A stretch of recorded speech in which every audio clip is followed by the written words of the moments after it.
From the Mississippi Armed Forces Museum in the heart of Camp Shelby.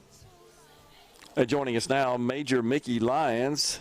He's the commander of the Officer Candidate School here at Camp Shelby. Is that right? That's right. It's actually the Officer Candidate School for the entire Mississippi Army National Guard. Okay.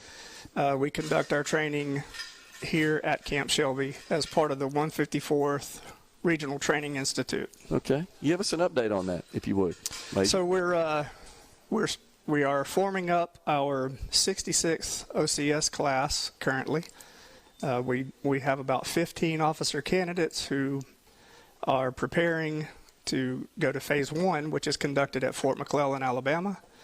And if they're successful at Phase 1, they will come back to Camp Shelby and drill for 6 months with us here at Camp Shelby. And if they're successful in Phase 2 here, they go back to Fort McClellan, Alabama for Phase 3.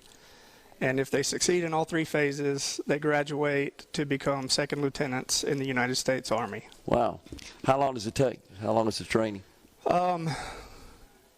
We've made some adjustments to our program so that candidates essentially begin in January of each year, and they're finished by August of that same year.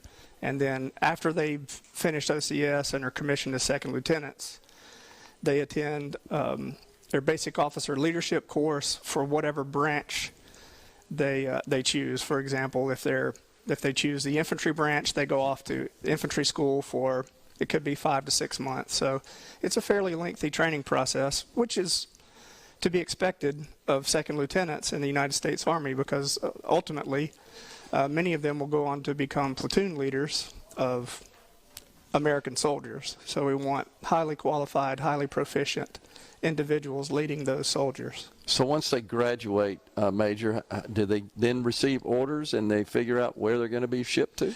So when they graduate OCS, they are essentially eligible for a what we call federal recognition as an officer in the United States Army. So even though they are in the Mississippi Army National Guard, they earn a commission as an officer in the United States Army. As you notice on my uniform, it says U.S. Army. Right, right. Even though I'm in the Mississippi Army National Guard. Yep. So once they receive their federal recognition, they're officially a second lieutenant in the total force of the United States Army. Okay. And I often tell people every time I get the opportunity that the National Guard is the primary combat reserve for the Army and the Air Force. What does that mean exactly? So that means some people often ask, why does the National Guard need the most up-to-date equipment, the most up-to-date tanks, up-to-date technology? It's because in the event of large-scale combat operations, the National Guard would make up essentially half of the combat power of the United States Army. So they're kind of a resilient force, if you will. It's almost to some degree provide some redundancy in the event, or is it just an extension that there's just not enough? Well, you got to mobilize the Guard. I'll give you some numbers that might paint the picture a Sure. little more. So the basic deploying element in the Army currently is called a brigade combat team. In the total United States Army, there are 58 brigade combat teams. That's all the Army. Mm-hmm. Of those 58, 27 are in the Army National Guard across the country. Okay. So there you see by those numbers, that's nearly half of the combat power that the United States can project anywhere around the world. Is that figured into the planning by the top brass, the Pentagon, excuse me, and so forth? Are they considering National Guard forces and assets and capabilities as well when they're just thinking about our overall readiness? Absolutely, yes. That's again why the National Guard and people who represent the National Guard to our legislators emphasize the fact continually that the National Guard is the primary combat reserve for the active duty forces. So the National Guard is absolutely factored in to the overall defense plan, and Again, our terminology today is in the event of large-scale combat operations, the National Guard would be very much involved in that. So in that respect then, let's talk about the officer candidate school. The officers are being trained for that role. Absolutely. And now the National Guard is unique among all. There's three components to the United States Army. There's the active duty force, there's the Army National Guard, and there's the Army Reserves. Of those three, the National Guard is the only one that has what we call the double mission. We have our state mission, where we respond to emergencies, such as in the event of hurricanes and whatnot. But we also have the federal mission that in the event of national emergency, like large-scale combat operations, the President of the United States federalizes the National Guard troops. And at that point, when the Army National Guard is federalized, we're no longer the Army National Guard. We are a part of the U.S. Army. Okay. Well, that's interesting. I'm not sure I ever knew that. So the president then has the power, essentially, to call up the National Guard and include them as regular military in the event of some situation that requires more than just what the standard active military can provide. Absolutely. And this happened quite recently during the Iraq and Afghanistan wars. Okay.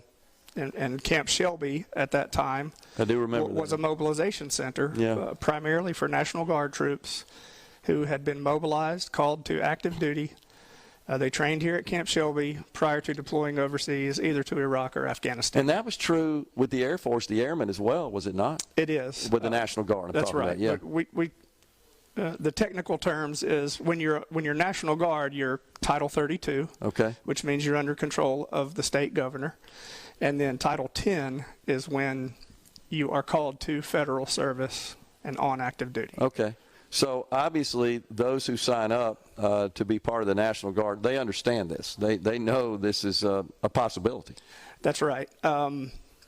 Some may not expect it to happen. I think some people, quite honestly, were when the call-ups happened for the Iraq and Afghanistan war, some people may have been a little surprised by that. Yeah. But that's recent history, and it does happen. And again, considering the numbers that I gave earlier, where the National Guard is nearly half of the Army's combat power, it's a reality.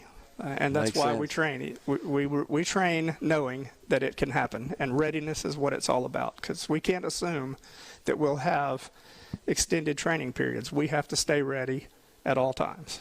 Major, what do you look for in terms of qualifications for someone to enter the officer candidate school? So if someone is already in and they've been to basic training and they're advanced individual training, if they have 90 college hours from an accredited university and they score a 110 GT score on their Armed Services Vocational Aptitude Battery, also called the ASVAB, they are eligible to attend officer candidate school.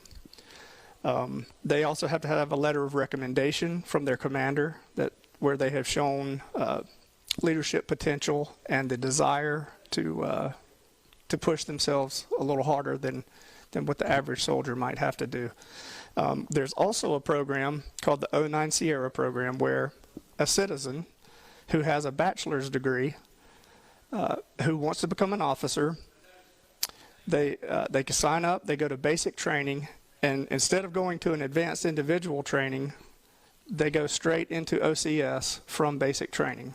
Okay. And they can become an officer that route. So will that occur sometimes because their commanding officer notices something special about them, recommends them for that, encourages them to pursue that?